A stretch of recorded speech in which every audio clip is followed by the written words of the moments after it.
बोलिए सदगुरु कबीर साहिब की जय, संत समाज की, भक्त समाज की, इस ज्ञान यज्ञ की। पूजनीय संत समाज, प्रिय भाइयों एवं बहनों, अभी देखो कितना सुंदर ढंग से हम अभी संत श्री राम साहिब जी के द्वारा बहुत ही पवित्र ज्ञान विचार श्रवण कर रहे थे। ये सब सुन लेने मात्र से कल्याण तो थोड़ा होता है, पूरा नहीं होता। पूरा कल्याण उसको जब आचरण में उतारा जाता है तब कल्याण होता है। इस पर मुझे याद आ रही है एक बात उदाहरण से। बनारस में गए थे 3-4 लोग शास्त्री, आचार्य और व्याकरण पढ़ने। पढ़ करके पंडित लोग वहाँ से आए पांडित्य प्राप्त करके कि चलो अब अपने अपने गांव चले। तो रास्ते में अंधेला हो गया। सोचे अब थक गए हैं, चलते चलते यहीं विश्राम किया जाए एक बगीचा में। गांव के पास बगीचा में ठहर गए। अपरिचित सब लोग थे इसीलिए बाहर ठहरे। बोले कुछ भूख लगी है, खाया जाए तो बनाना पड़ेगा। एक ने कहा देखो मैं बर्तन कुम्हार के यहाँ से ला सकता हूँ। एक ने कहा तो फिर मैं अन्न पानी कहीं से मांग कर लाऊंगा। एक ने कहा कि ठीक है खिचड़ी बना लिया जाए तो मैं घी का इंतजाम कर सकता हूँ। एक ने कहा, 4 लोग थे तो एक ने कहा कि मैं सब्जी का इंतजाम कर सकता हूँ। कहीं ठीक है भाई चलो। तो बर्तन आ गया और कुछ दाना पानी खिचड़ी का इंतजाम होने लगा। तो अपना अपना ड्यूटी निभा के वो कुछ करना नहीं चाहते थे। घी वाला गया वहाँ सेठ के यहाँ, भाई घी दे दीजिए। एक रेण का पत्ता तोड़ करके, बड़ा सा पत्ता होता है, अरंडी होती है ना पत्ता, तो वही लेके गया था। और तो कोई बर्तन था नहीं। बोले इसमें 100 ग्राम घी लाना है, 25-25 ग्राम खाएंगे। तो बोले दे दीजिए घी। दे दिया सेठ। जमा हुआ ठंडी में घी मिल गया, गाय का घी। अब रास्ते में संदेह हुआ क्योंकि वो आदमी जानते हो क्या पढ़ा था, अर्थशास्त्र पढ़ा था। तो सिद्ध करता हूं कि ये पत्ता में घी है कि घी में पत्ता है। सिद्ध करने लगा क्योंकि पढ़े लिखे थे।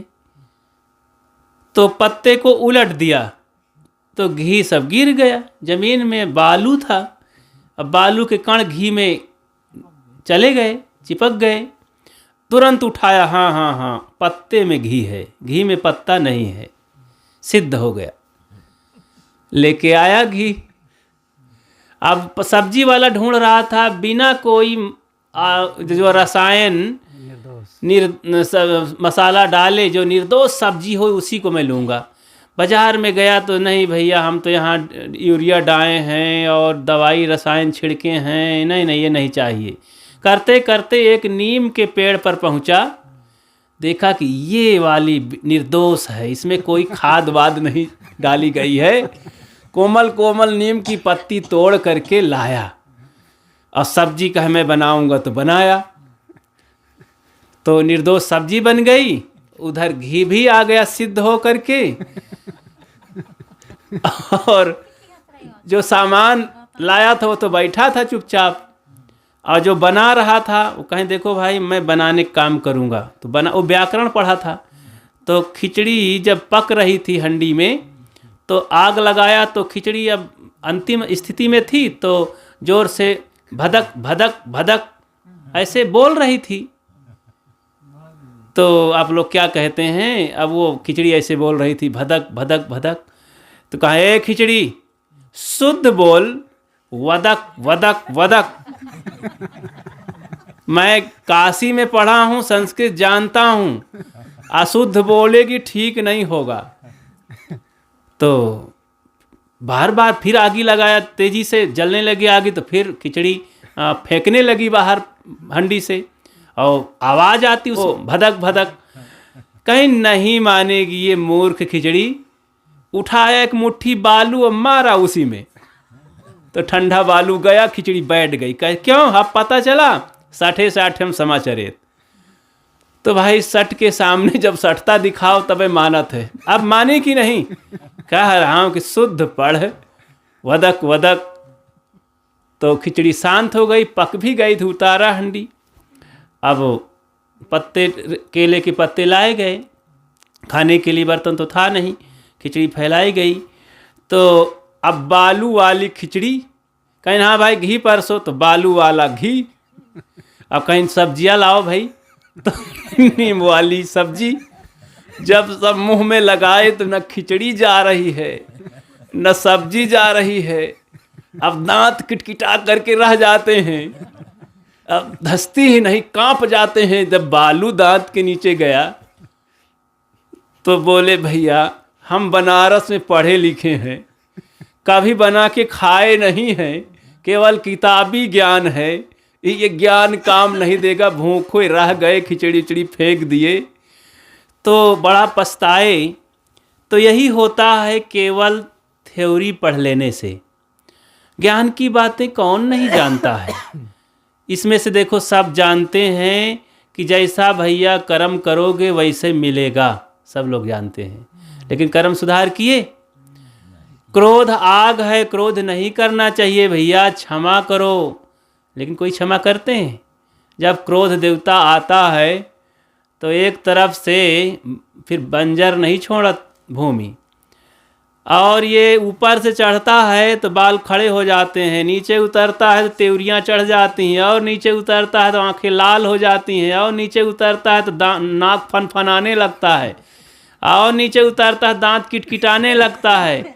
ये क्रोध की यात्रा बता रहा हूँ। इतनी तेजी से एकदम से सुपर फास्ट डाक गाड़ी छूटती है, 1 मिनट सेकंड के अंदर एड़ी से चोटी तक खबर लेता है क्रोध, और गले के आता है तो सांस नहीं समाती है, भी नीचे पहुंचता है तो धड़कन तेज हो जाती है, संभालो न तो हार्ट अटैक।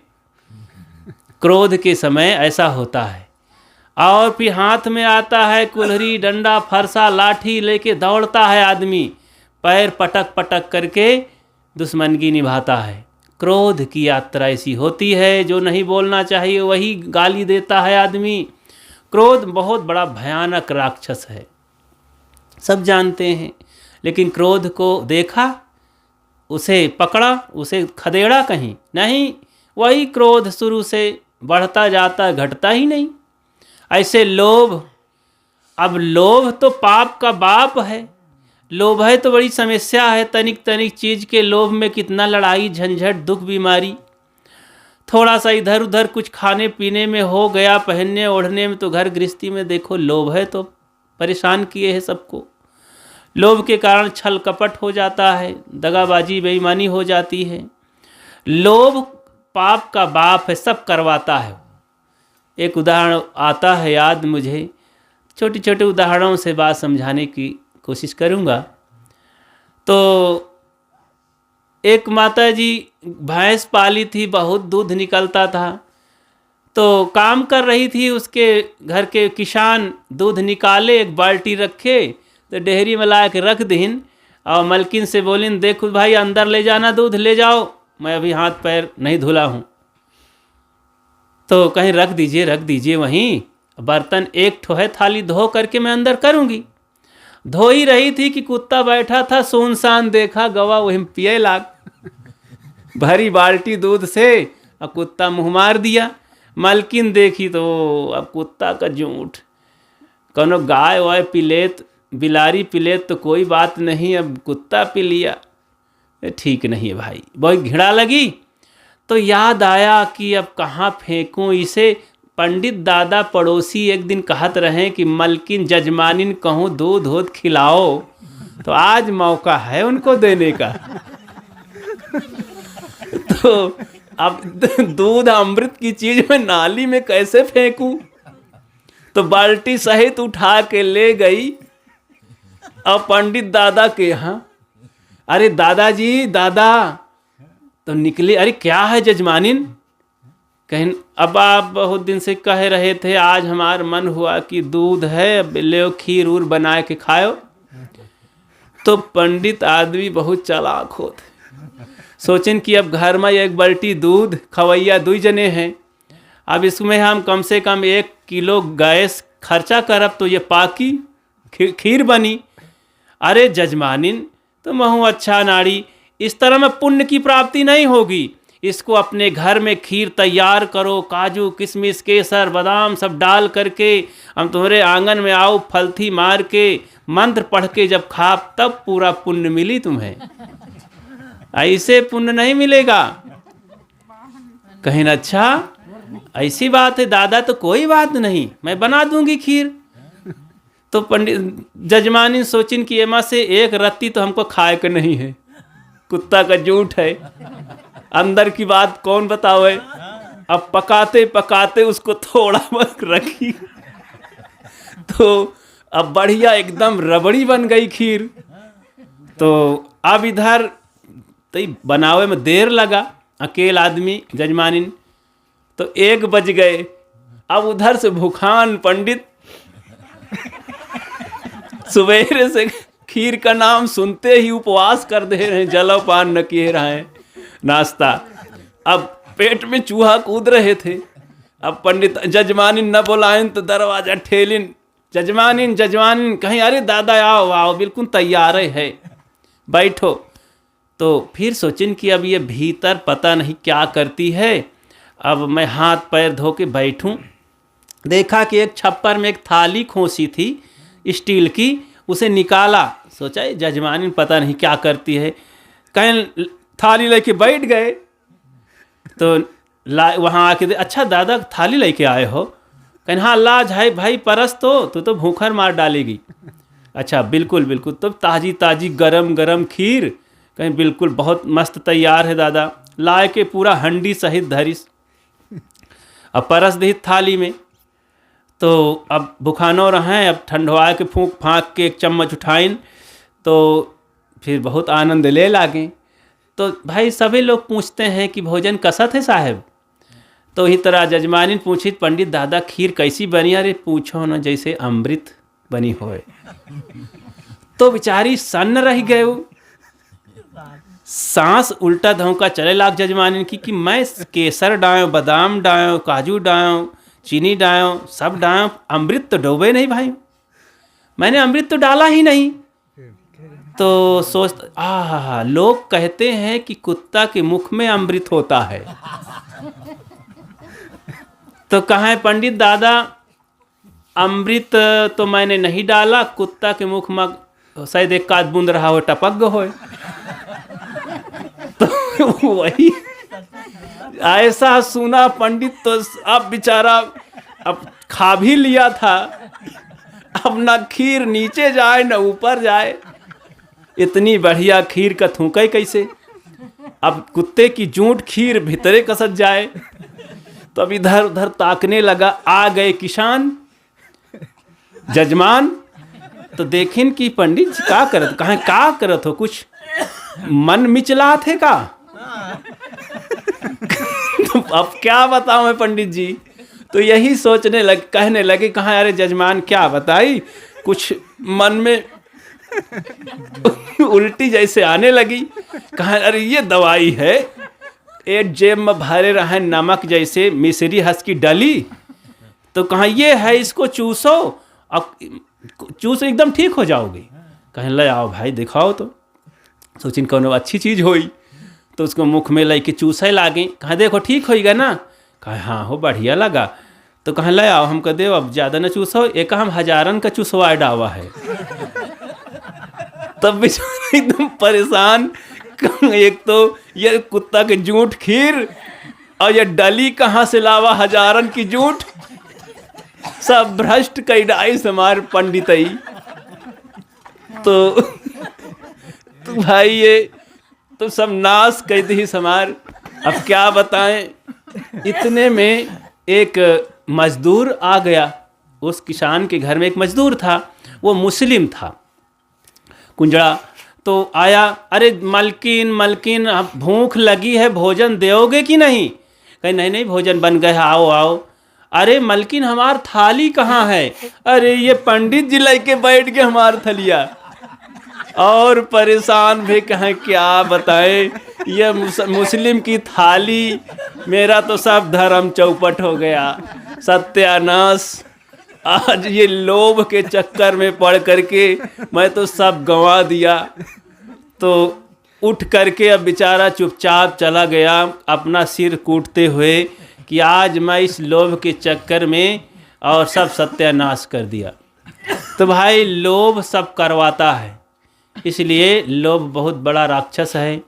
लोभ को छोड़ देना चाहिए और सदैव संतोष भाव में जीना चाहिए और निर्वाण भाव में जीना चाहिए।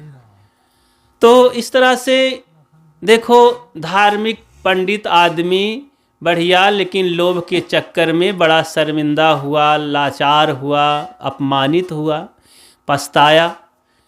तो जो नहीं होना चाहिए वही हो गया उसके साथ। तो लोभ ने करवाया। साचा सौदा कीजिए अपने मन में जान, साचे हीरा पाइए झूठे मूलहु हान। अपने दिल में सच्चा सौदा करो। सदगुरु कबीर कहते हैं, अपने मन में खूब विचार करके, समझ करके, बूझ करके सच्चा व्यवहार करो। और जब सच्चाई से करोगे तो बहुत लाभ मिलेगा। साचे हीरा पाइए, सच्चाई से चलोगे, व्यवहार करोगे तो हीरवत ज्ञान मिलेगा, हीरा का लाभ मिलेगा, सुखी बनोगे। अझूठे मूलहु हान, अगर झूठा कर्म करोगे तो मूल धन भी नष्ट हो जाएगा। इसीलिए सदगुरु कबीर कहते हैं, पूरा साहेब से ये सब विधि पूरा होए, ओछे से नेह लगाए के मूलहु आवे खोए। पूरे साहेब की सेवा करे। हमें जब किसी गुरु संतों के शरण में जाना हो, दीक्षा उपदेश लेना हो, तो खूब पहचान कर लेना चाहिए कि अधूरा तो नहीं है, लोभी तो नहीं है, छली तो नहीं है, तो नहीं वो हमें परेशान करें, ज्ञानवान कुछ ना मिले।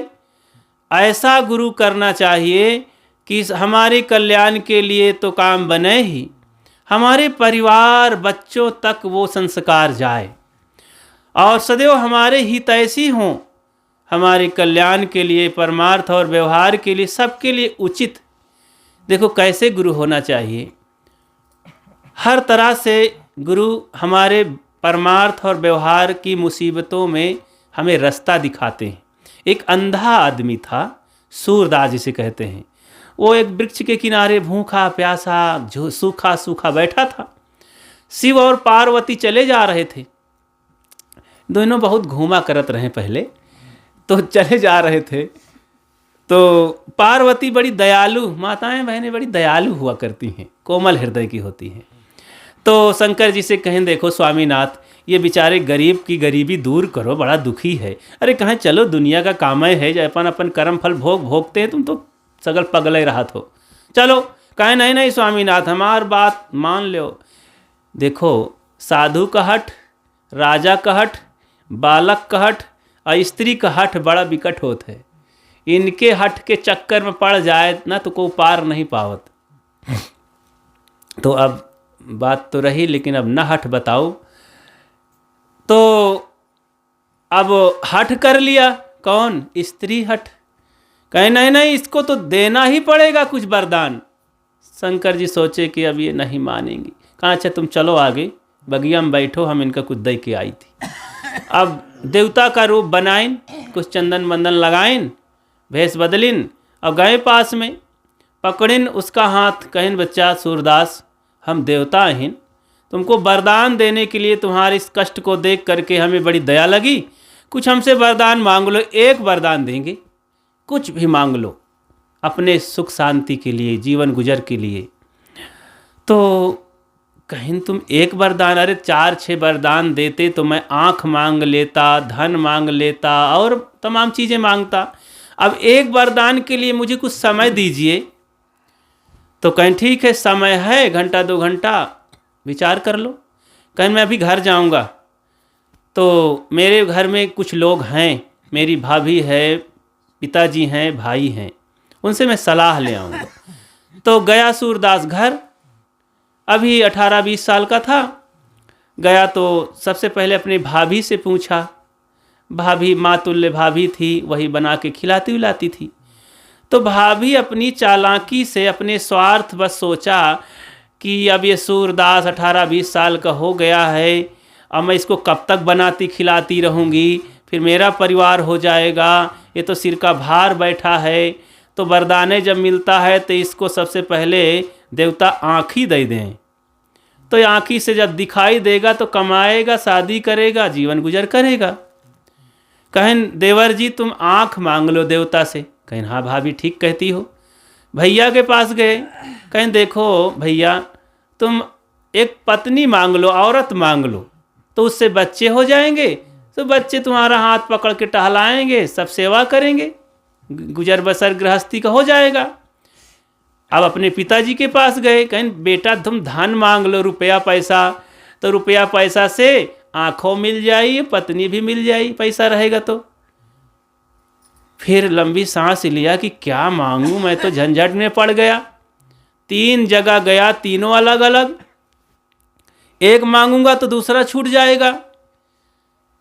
तो गुरुजी की याद आई, उसका परिवार भक्त था, कभी न कभी संत जाया करते थे, अच्छे संत थे, अबोध रहनी संपन्न, सदाचारी, ब्रह्मचारी, वीतराग पुरुष थे।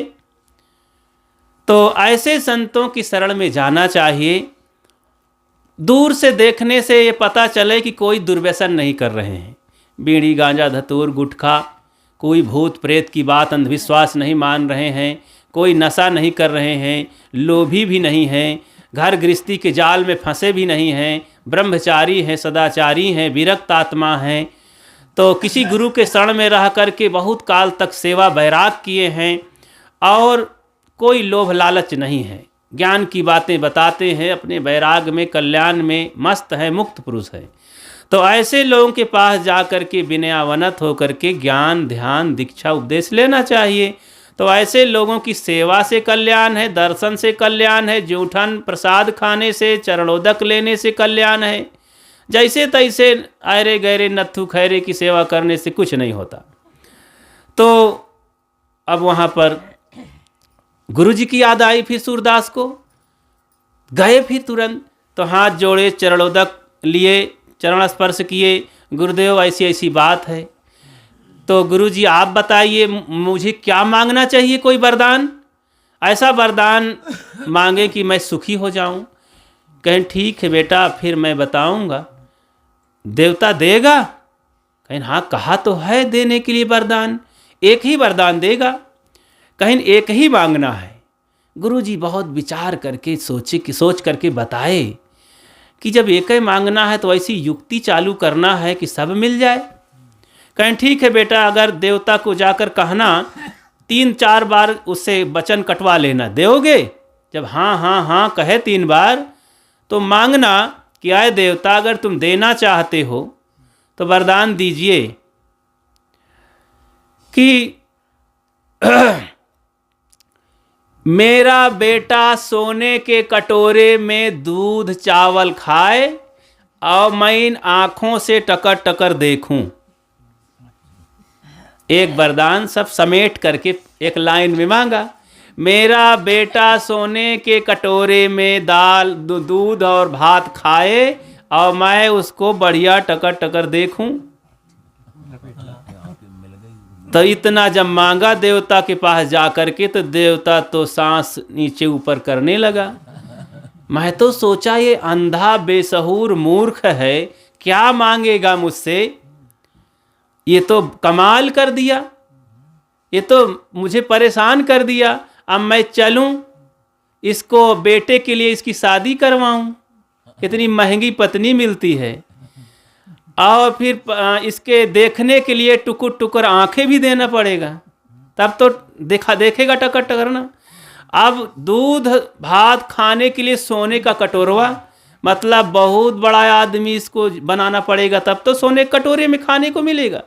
एक रत्ती सोना 1 तोला तो मिला था भाई 50-60 हज़ार रुपये का। तो अब इसको अब कहाँ भाई 1 किलो का कटोरा बनवाना पड़ेगा सोने का। तो परेशान कर दिया। ये बुद्धि कहाँ से पाया भाई तू सूरदास? कहीं ये बुद्धि मेरे गुरु जी बता रहे। भाई मैं जानता कि तू गुरु किए है तो मैं तुझे वरदान देने का वादा न करता। चल भाई अब वचन के अनुसार देना ही पड़ेगा। शंकर जी परेशान हुए, वर दिए, फिर सुखी हो गया। देखो गुरु जी की कृपा से वो अंधा आदमी बिल्कुल नेत्र वाला हो गया, परिवार वाला हो गया और धनवान हो गया। सब प्रकार से धन और धर्म से संपन्न हो गया गुरु जी की कृपा से। अब दूसरी बात एक और उसको भी कह दूं। 3 प्राणी बैठे थे बगिया में, एक बेटा, 2 प्राणी अपना, सब सुखान सुखान रहें और गुरु भक्ति से बहुत दूर रहें, विरोधी रहें संत महात्मन के, कंगाल बने बैठे रहें। वहाँ शिव पार्वती पहुँचे। फिर दयालु रहे बेचारी कोमल पार्वती। तो कहें शंकर भगवान अब दया करो, इनका हमसे देख नहीं जात। कहे तुम फिर लागा लगाओ, चलो चुपे अपने रास्ता। कहे नहीं नहीं हम ही न बैठ जावे ही न, इनका देव कुछ। कहाँ अरे महामूर्ख हैं, कुछ ना लाई पाई है, मैं देवो करी हो तो। कहे नहीं इनका कुछ तो देव। कहे चलो नहीं मनती वह, जा देखो अच्छा ही न से बैठ के हम दे थी इनका। तो भेष बनाए गए। कहा अच्छा तो भाई तुम लोग बहुत दुखी हो, तुम्हारे दुख को देखकर द्रवित हुआ मैं। वरदान एक एक ठो मांग लो 3 जने। तो पहले जौन बुढ़िया रहे, 2 प्राणी रहे और 1 बेटवा रहे। तो जौन रहे 60 साल की करीब करीब, तो वही लभलाइक चंचल रहा है। तुरंत खड़ी है, मैं पहले मांगूंगी देवता। कहीं अच्छा मांग ले। कहें क्या मांगती है? मांग। कहें मुझे 16 साल की नव सुंदरी कन्या बना दीजिए। सुंदरी कन्या बन गई।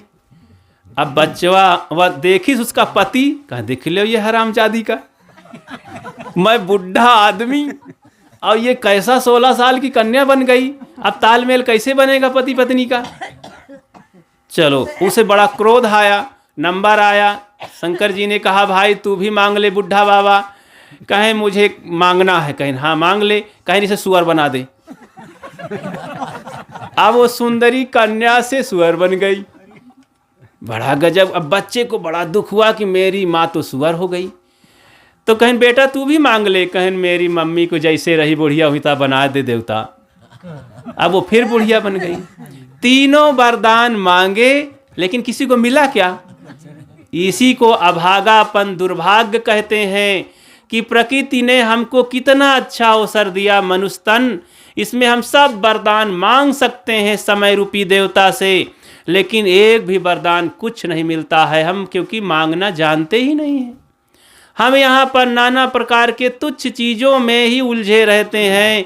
हे भगवान हमको धन दीजिए, हे भगवान पुत्र दीजिए, हे भगवान सुंदरता दीजिए।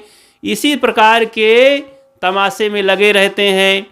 अरे भाई मांगना ही है तो गति मुक्ति शांति निर्दोषता मांगो। हे भगवान मेरे जीवन से सारे दोष निकल जाएं, मैं साफ पाक पवित्र जीवन जीऊँ, हंसी खुशी से जीऊँ, सबकी सेवा करूँ। जब सबकी सेवा करोगे तो तुम्हारी सेवा के लिए कमी नहीं रहेगी। तो जो दिया जाता है वही मिलता है। इसीलिए भाई अब ज़्यादा बात नहीं बढ़ाऊंगा, तो क्योंकि ये वरदान का नंबर है, फिर लाइन लग जाएगी, सुबह तक चलता रहेगा। तो इसलिए यहीं पर विराम देते हैं और आप सबसे यही निवेदन करते हैं कि जब ऐसा वरदान मांगने का चांस है, हर समय समय रूपी देवता हमको हर समय कहता रहता है कि मांग लो अभी, मांग लो अभी, लेकिन हम समय रूपी देवता की पहचान नहीं करते हैं। अच्छा समय के सिर में बाल नहीं होत, वह जब उलट के चल देते तो पकड़ाई नहीं देते, और सामने बाल लटकत रहा तो चिन्हात नहीं है। तो सब समय की पहचान कोई कर नहीं पाता है। देखो जवानी निकल गई, कोई पहचान नहीं पाए। अब धीरे धीरे बचपना भी चला गया, कोई पहचान नहीं पाए। सब कर सकते थे, कुछ भी मांग सकते थे जवानी में, बुढ़ापा में क्या मांगेंगे? अब बुढ़ापा धीरे धीरे खसका जा रहा है, अभी भी पहचान नहीं है। अब अंत में पछताते पछताते शरीर छोड़ देना होगा। समय रूपी देवता से मांग लो। ये मैंने बताया था ना कल परसों की कथा में कि ये मानव जीवन एक सुंदर गाय है, इसमें बहुत बढ़िया कई आइटम के फल निकलते हैं, लेकिन हम तोड़ने की अकल नहीं जानते हैं। तो भाई इस जीवन से हम अनेक फल प्राप्त कर सकते हैं और सद्गुण सदाचार पूर्वक जिंदगी जी करके सदैव मस्त रह सकते। इसलिए सुबह उठो, बोहनी के पहर यही सोचो सबका भला हो, सबका भला हो, सबका भला हो। वाह, हम मस्त हैं, कोई कमी नहीं है। हे प्रभु आपको धन्यवाद है, धन्यवाद है। धन्यवाद देना चाहिए क्योंकि हम सब लोग जिंदा हैं। अब मरने पर कहाँ धन्यवाद निकलेगा। इस पर एक छोटा सा उदाहरण है। एक आदमी घर से ऊब करके अपनी दरिद्रता से घबरा करके चल पड़ा, धनहीन था। आगे जा रहा था तो एक आदमी मिला, भिखारी था। बोला 1 रुपये बाबूजी, 1 रुपये।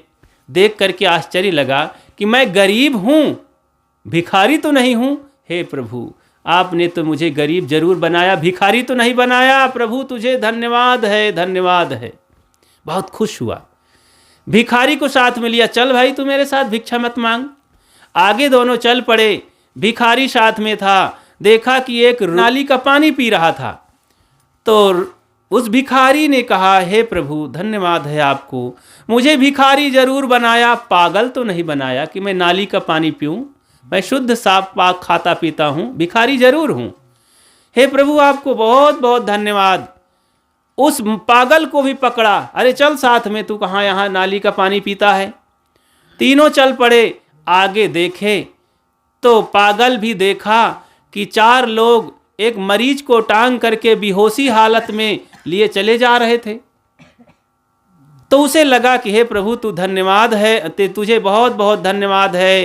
हे परमात्मा, मुझे पागल जरूर बनाया, रोगी तो नहीं बनाया कि बेहोश मुझे टांग कर ले जाए अस्पताल। रोगी जाकर अस्पताल में देखा, आंख खुली, कुछ दवाई हुई तो देखा कि वहाँ से 4-5 लाशें निकल रही हैं। उसने देखा, प्रभु को धन्यवाद दिया, हे प्रभु मुझे रोगी जरूर बनाया, लेकिन मैं हष्ट पुष्ट हो रहा हूँ, ठीक हो रहा हूँ, मरा तो नहीं हूँ। आपको बहुत बहुत धन्यवाद है। अब बताओ मुर्दा धन्यवाद कहेगा? अब यहीं पर कथा समाप्त हो जाती है। जब तक जिंदा हैं हम, रोगी हों, गरीब हों, पागल हों, धन्यवाद देने का समय रहता है। हम कुछ कर सकते हैं, मर जाने पर तो कुछ भी नहीं होगा। इसलिए मरने के पहले जो कुछ करना हो कर लो, फिर कुछ नहीं काम बनेगा। इसलिए समय रहते काम बना लेना चाहिए। आप सबको बहुत बहुत धन्यवाद देते हुए अपनी बात को विराम देता हूँ। बोलिए सद्गुरु देव की जय। सही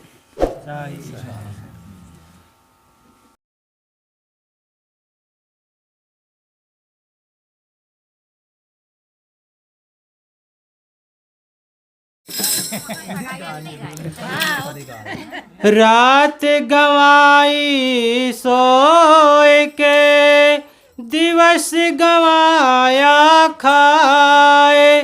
हीरा तन अमोल है, कौड़ी बदल जाए। जन्म सब धोखे में खोए दियो, जन्म सब धोखे में खोए दियो, जन्म सब धोखे में खोए दियो। ए खोए दियो रे खोए दियो, जन्म सब धोखे में खोए दियो, जन्म सब धोखे में खोए दियो।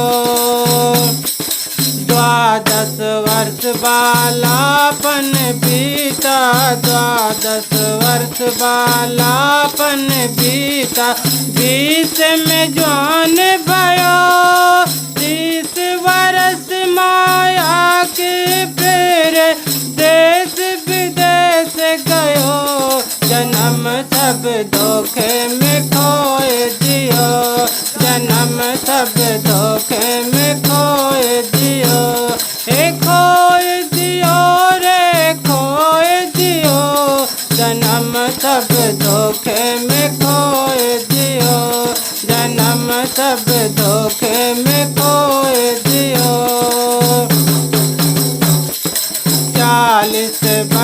अंत जब लागे, 40 बरस अंत जब लागे, बाड़ो मोहनयो। अरे धन और धाम पुत्र के कारण, धन और धाम पुत्र के कारण, नित दिन सोच भयो, जन्म सब धोखे में खोए दियो, जन्म सब धोखे में खोए दियो। हे खोए दियो रे खोए दियो, जन्म सब धोखे में खोए दियो, जन्म सब धोखे में खोए दियो। बरस 50 कमर भई टेढ़ी, बरस 50 कमर भई टेढ़ी, सोचत खाट पड़ो।